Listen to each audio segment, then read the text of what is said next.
Good morning, Chavre. Today is the 11th day of Elul, September 4th, and we are on page 87 in the Chayenu, soon to be received by Lee as soon as we clear up whatever that is that's holding it back.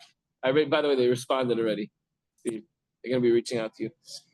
Okay, in today's lesson, one's act of tzedakah is rewarded with peace. Temporary respite from the inner struggle of good versus evil. The toil of tzedakah has a much deeper, longer lasting effect. This then is the meaning of the verse, and the act of tzedakah is peace.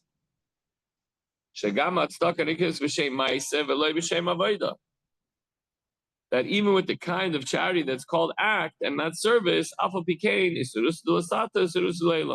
when we do our part, Hashem responds with His kindness. One arouses Hashem with great illumination and intense diffusion. And peace is brought about in God's high places between Gavriel, Michal, and Gavriel, Chesed, and Gevurah. Also within the terrestrial retinue, the lower worlds.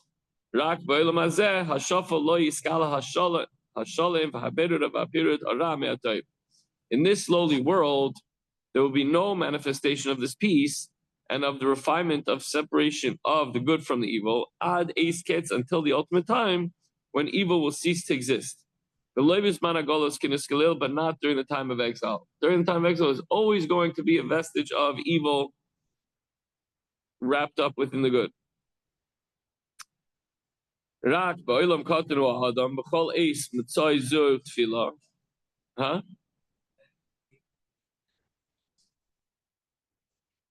Both ways. Both ways. So there's evil in the good, there's good in the evil. But I like the way you're thinking. Except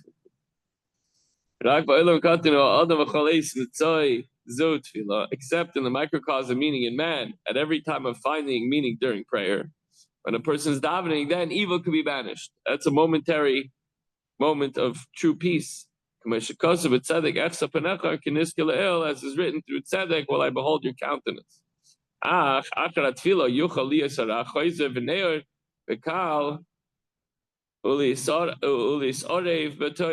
so, the minute he finishes davening, the evil will easily reawaken and become intermingled with the good. Hey, you just finished davening, you feel so connected and so special and so spiritual, and you're talking to Hashem. Then you go outside, and then you look at your phone, you're like, ugh! And suddenly it just starts all over again. What happens? They don't even go outside. They right away get upset about something that, or whatever it might be. Right away, the evil starts to creep back in.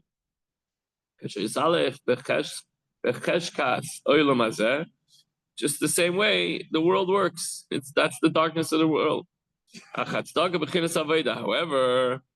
when it comes to tzedakah, which is practiced with self-imposed toil, they work extremely hard and put in a lot of effort at the level of avodah, of service.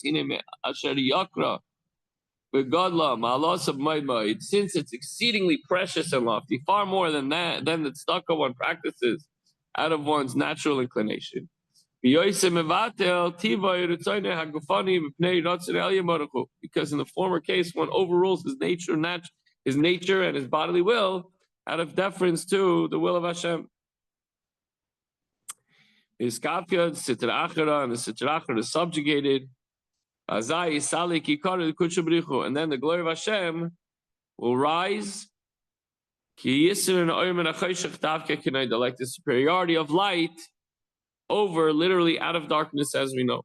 And we say it all the time. You light a little flame, it dispels all the darkness. So the excellence of light is most appreciated when darkness itself is transformed into light. In such a case, by virtue of the exertion involved in the superior form of tzedakah, you put in all the extra energy and effort, then the evil can no longer reawaken itself so easily. So if during davening you really push yourself and can, like, not just like, hey, you're davening, you're focusing on Hashem, but you really go above and beyond, you put every ounce of your heart and soul into the davening, then the Ra cannot just jump back in so easily. Unless a person rouses it and draws it upon himself. You open your phone. What do you expect? What do you expect? But if you go straight from there, straight to work, do your job, and don't get distracted, then you got it covered. You're gonna have the upper hand. Chazak. Hashkid vavetach adolam is the meaning of quietness and surety forever. This is the reward for tzedakah that you did with extra effort. Hashkid miloshen sheket al shmarov. The hainu shahashamrim nifradim legamre minayayim neiflim mata legamre. Hashket, the quietness is related to the root of the phrase that he rests, sheket, on his dregs, meaning the dregs are completely separated from the wine and sink all the way to the bottom. The wine above is whole and pure and delicious and aromatic. Similarly with the avodah, with the service of tzedakah. Shmarim. Did I say shemrim? The shmarim he mechinas hareves rak benafshay. The dregs represent a mixture of evil in one's soul.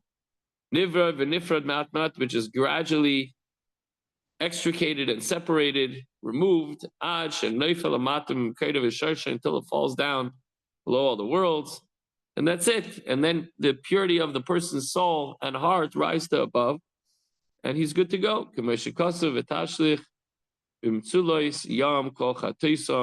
As it is written, and you will cast all their sins into the depths of the sea. When are we going to do that? On Rosh Hashanah, right? So the takeaway is, you want the full power of blessing? Give tzedakah in a way that it will take away your comfort. Go above and beyond. It shouldn't be so comfortable. Okay, I'm going to give $1. Give $50. Whoa, I wasn't expecting to do that. It's a lot of money. It's okay. It's against your natural instinct to give. So what do? You let it go and you give. And that's going above. When you go above and beyond, then you're assured true peace. And all the evil sinks to the bottom. All right, have a wonderful day.